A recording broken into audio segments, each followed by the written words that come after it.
Hello and welcome to Who Wore It Better, where I review Raw and Smackdown back to back and try and figure out which show won for the week. Well, Hell in a Cell is in our rear view mirror, so now we look ahead to...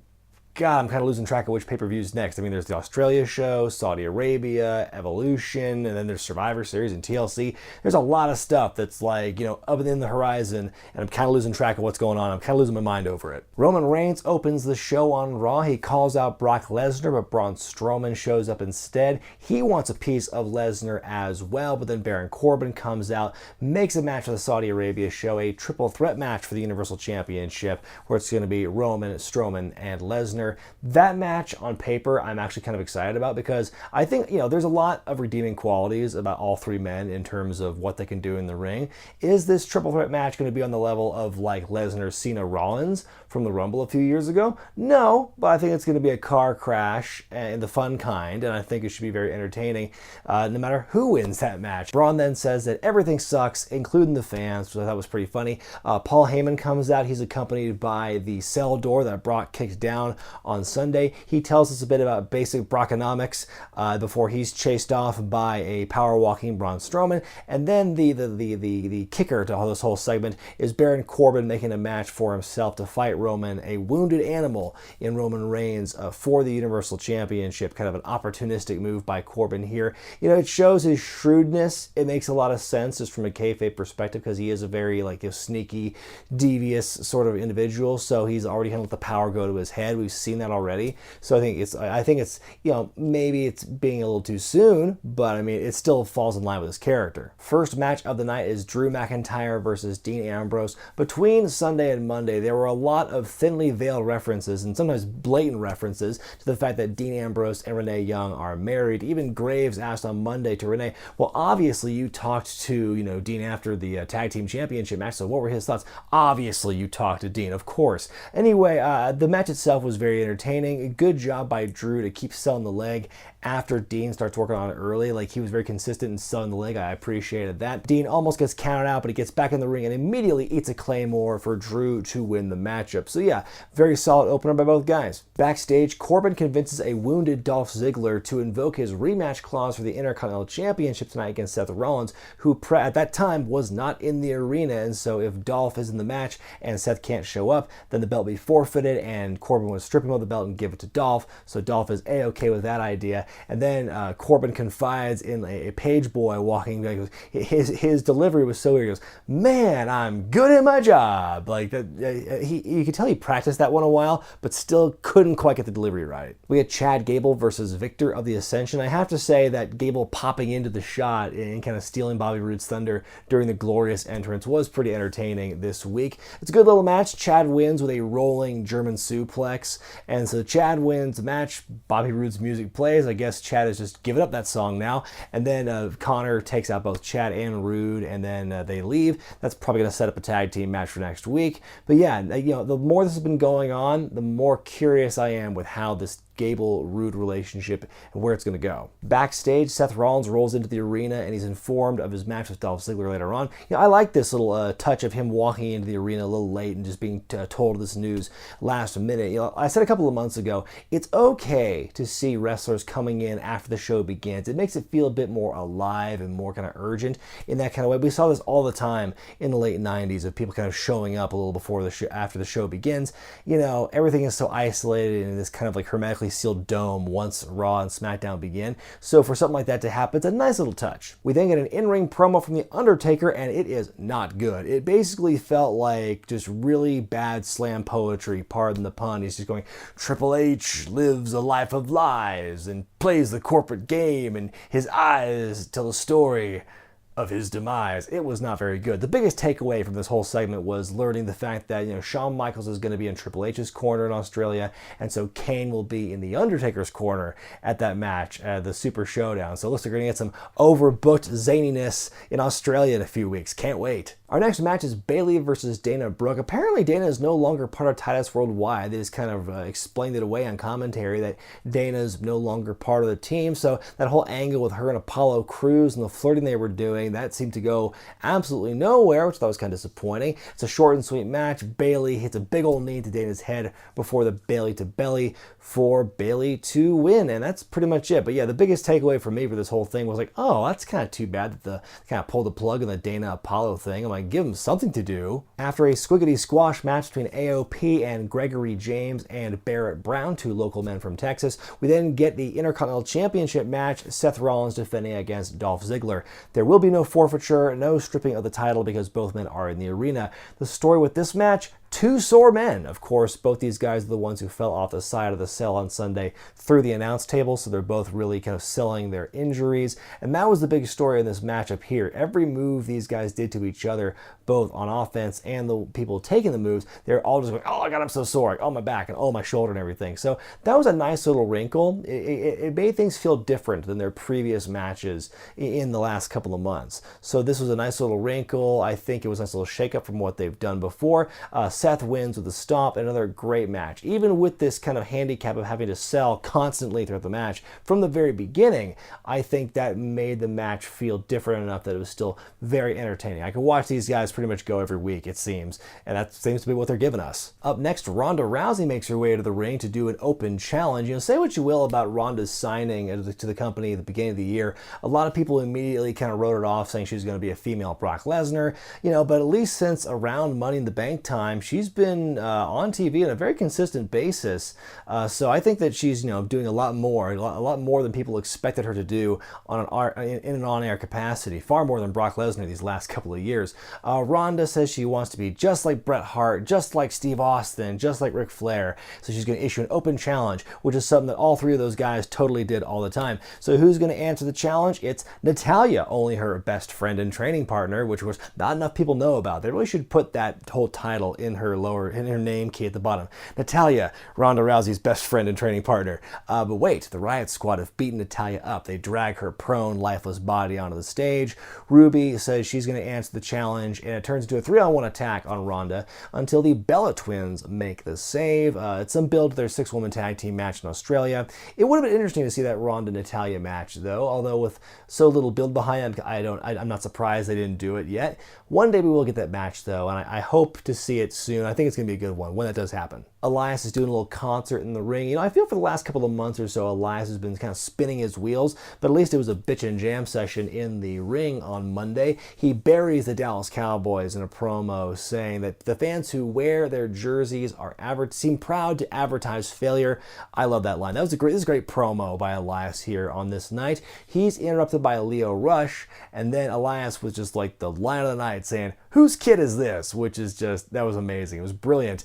So then we get Bobby Lashley versus Elias. Lio Rush is on commentary for this one, and in commentary he confirms that he is Bobby Lashley's manager. Wow, so odd to hear that word used on television these days, because they don't say that for Paul Heyman. He's not a manager, he's an advocate, and so they've been saying manager more, like with, you know, Drake Maverick being the manager of AOP and Lio Rush being the manager of Bobby Lashley. I'm really enjoying this. As the match goes on, Kevin Owens interrupts, chases after Lio Rush, who uses his agility, his amazing acrobatics to avoid getting hit. He does hit Elias. The match ends in a disqualification. Lashley prevents an apron powerbomb by catching Lio on the upswing part of the powerbomb, catches him, and he tosses Lio onto Elias and Owens. There's that anarchy and agony and destruction that Kevin Owens was promising last week, wasn't it? You know, and I tell you, just in the last 2 weeks, that one backstage segment and what we saw on Monday night, Lio Rush has given Lashley the boost that he has needed to get over, and in a way kind of wash off like the stain of like the shitty Sami Zayn feud and the lackluster thing with Roman Reigns that never went anywhere, and etc. It's almost like somebody in the company realized that, hey, managers are a good thing. Women's tag action as Mickie James and Alicia Fox take on the hometown gal in Dallas, Ember Moon, and her mystery partner Nia Jax. Hadn't seen either of these women in what feels like ages at this point. It's an entertaining match. The faces win after Ember hits Mickey with the Eclipse and Nia hits the Samoan drop on Alicia Fox. It's good, like I said, good to see these two have been back on TV. Hopefully now, as we build toward Evolution, we can see some more work from these women in some kind of capacity other than besides just them being there. Main event time, Universal Championship match as Roman Reigns defends against Baron Corbin. What a shock. We come out of a commercial break and Baron Corbin's got that fucking head and arm hold locked in on Roman Reigns like he does out of every commercial break for every match he's ever been in, it feels like. I'm so sick of that. But be that as it may, it was still a pretty, it was a decent enough match until Corbin looked dumb and got himself DQ'd by throwing a chair at Roman Reigns on the outside. Corbin does restart the match as no DQ rules. Braun Strowman interrupts and beats up Roman a bit, but then Dolph and Drew show up, then Ambrose and Rollins. It's a big old brawl. It's basically very similar to what we saw on Sunday in Hell in a Cell, except there's no cell here in the arena. Roman hits the spear on Corbin to retain the championship. Just more wild and crazy stuff happening near the end. Like I said, similar to Sunday's main event. You know, it's all smoke and mirrors. It just depends on the execution as to whether or not it's a successful display of smoke and mirrors. I feel this is actually done better than on Sunday, because at least you didn't have Roman and Strowman laying on the ground taking a nap for 10 minutes while all this crazy shit was happening around them. Smackdown begins with Miz Tv. The Miz opens the show with some breaking news that the Australia show, it's going to be he and Daniel Bryan one-on-one, and the winner will face the WWE champion, which is pretty cool. Then Miz intros his guest. It's his wife, Maryse, and they spend a couple of minutes talking trash about Brie Bella and Daniel Bryan, and Maryse announces it's her last night on SmackDown tonight. So it's the end of an era. Miz calls out Daniel Bryan, who comes out and fights for Brie's honor. They scuffle a bit, and Daniel drop kicks the Miz into the corner where Maryse is. Now, Maryse takes this like feather-light contact, and this is a woman who wrestled a match the 2 nights before, and she sells this very light contact like she was hit, by a car or something. She's down there, and there's this moment where the EMTs come out to try and check on her, and she gets on the apron and she kind of telegraphs to Daniel, it's a trap. She smiles at him all evilly, and Daniel almost gets caught in the skull-crushing finale, but Daniel fights his way out of it. Miz does actually collide into Maryse, on accident this time, and Maryse falls off the apron, and so then Daniel stands tall at the end of that. I thought it was a pretty entertaining opening segment. I thought the banter between Miz and Maryse was funny as they were kind of trashing Daniel and Brie. The scheme backfiring and Daniel standing tall at the end was a good way to offset Sunday's loss, if only a little bit. But yeah, a very solid opening segment. Opening match is Kofi Kingston versus Cesaro. Some singles action to whet the appetite for the tag title match between the two teams in Australia. The New Day, that is Xavier and Big E, are dressed like a couple of crocodile hunters. They make fun of the size of Cesaro's nipples before the match. Sheamus takes selfies of the action in the background while Cesaro's working over Kofi, which I thought was pretty nice. Solid match here. Both guys managed to impress with all of their athleticism, but ultimately Cesaro wins the match with the neutralizer. Backstage, Rusev and Lana leave Aiden English hanging after what happened in their tag title match on Sunday, and then when Aiden thinks they're gone, he snaps at this nearby, backstage employee, kind of saying, "I'm the reason that Rusev Day is as big as it is, and Lana's the one that she's the reason all this is going bad. She's the root of all these problems."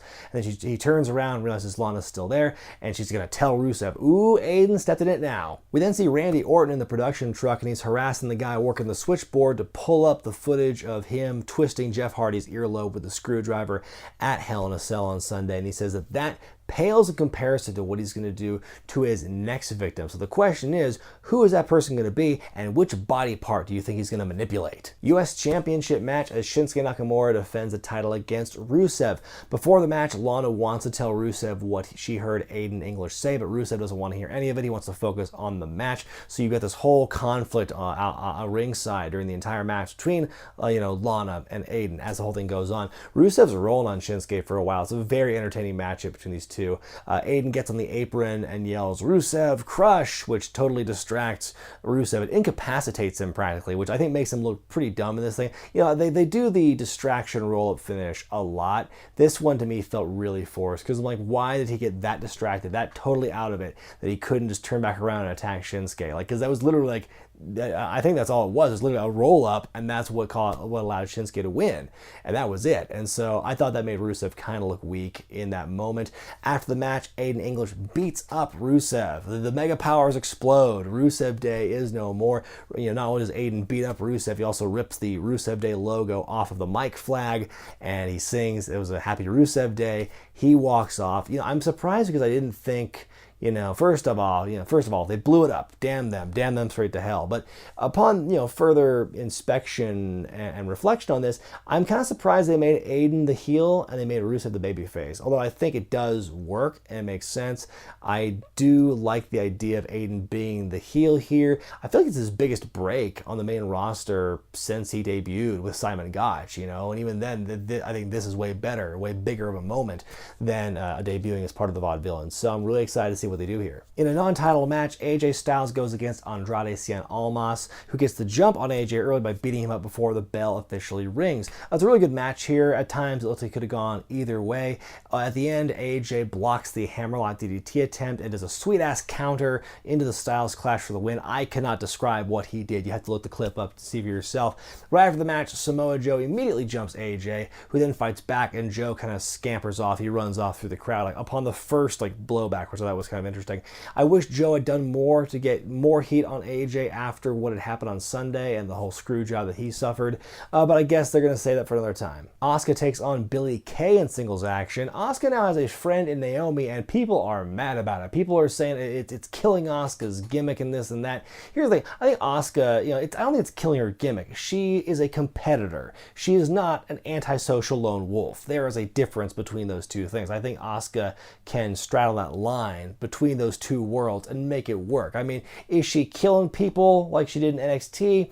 No, but by this point, anyone who thinks that a call-up is going to get treated the same way on the main roster like they did in NXT is frankly delusional if they're going to do that on a consistent basis. But anyway, this is a very quick squash match, almost at the level of Asuka's height in NXT, where it just beats up Billie Kay immediately and puts her in the Asuka lock to win the match. So at least she's still being presented as a badass in the ring. Our final segment on SmackDown is the championship celebration for Becky Lynch, and she gets the championship. She calls out Charlotte to the ring. She comes out and she puts Becky over in a big way on the microphone. She says that she was the better woman on Sunday, this and that. But Becky continues to rub it in. She will not reciprocate the respect. She keeps rubbing it into Charlotte, saying, raise my hand, put the title around my waist. And then she says she wants Charlotte to call her queen. And when Charlotte walks away, Becky goes, "Bitch." Oh, reliable. Always pull out the B word to get the fans to go, ooh, before something happens. So then Charlotte can't stand no more. They have a scuffle. Becky, gets the jump on her and is able to beat Charlotte up. It's hard for me to take Becky seriously as a badass, though, when she's wearing those winged sneakers of hers. She puts Charlotte in the disarm her and then the Bexploder to end the segment. She walks off standing tall. She's left Charlotte in a heap. I think it really makes her look really dominant for the first time in a minute. So I think this was a very good segment, a very strong way to close the show. Time now for me to decide which show won for the week, Raw or SmackDown. This one I spent a good amount of time thinking on and debating internally just what I thought was going to win this week. Ultimately, I'm actually going to kind of go against the norm here, and I'm going to award a tie. Both shows will get points this week. Upon further examination, I really couldn't justify having Raw flat out lose this week. I think it was one of the stronger shows Raw had done in quite some time, minus one major hiccup in The Undertaker's terrible promo. But beyond that, I think it was a very consistently entertaining show for me. There was a lot of stuff in each hour that I thought was very redemptive. I thought it was very strong stuff. Dean and Drew was a good, but pretty much every Shield-related match I thought was great. Dean versus Drew, Seth versus Dolph, Roman versus Corbin, as wacky the finish as it was, I think it was still entertaining in that respect. Lio Rush and just the stuff he was doing with Elias, I thought was great. As far as SmackDown goes, I enjoyed a lot of that show as well. I think it was a very strong show as well. Miz TV, Rusev and Shinsuke, AJ and Almas, and the Becky Charlotte segment to close out the show. My one real nitpick with SmackDown this week is, again, just the way they kind of built Samoa Joe after that AJ Almas match. I thought it was kind of weak for him to take one shot and then run away, essentially. So Raw does have some interesting stuff going for it this week with the Shields, conflicts coming from all directions, the stuff with Lio Rush and Bobby Lashley and how that's going to play into future storylines. And then, SmackDown had some great stuff as well with, Rusev Day breaking up and Becky's mean streak really coming to fruition here in that championship ceremony. I think this week, both shows were winners in my book. And if you don't like it, well, start your own channel. Let me know what you guys thought about Raw and SmackDown this week in the comments section below, and be sure to vote which show you thought was better in the gimmick in the upper right hand corner of your screen. Be sure to thumbs up this video if you like it, subscribe to Wrestling with Regret, buy the t-shirts at ProWrestlingTees.com, and check out Patreon.com/WrestlingWithRegret for exclusive perks and bonus content. I'm Brian Zane, and I'll see you next time.